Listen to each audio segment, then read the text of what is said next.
On చేసావా? అయితే place బాగుంది అది.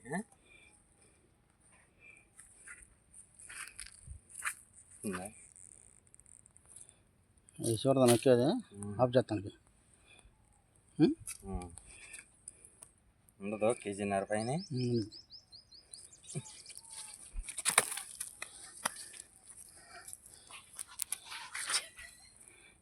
ఏదిరా ఓకే చేసేది? చూడండి రెండు మధ్యలో తినకు ఓకే అయిపోయింది.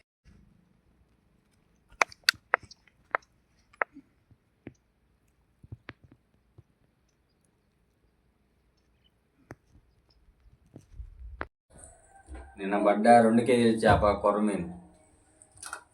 చేపల కూర సర్ది కూర తింటేనే టేస్ట్గా ఉంటుంది, సూపర్గా ఉంటుంది. కుమ్మేస్తా ఇప్పుడు.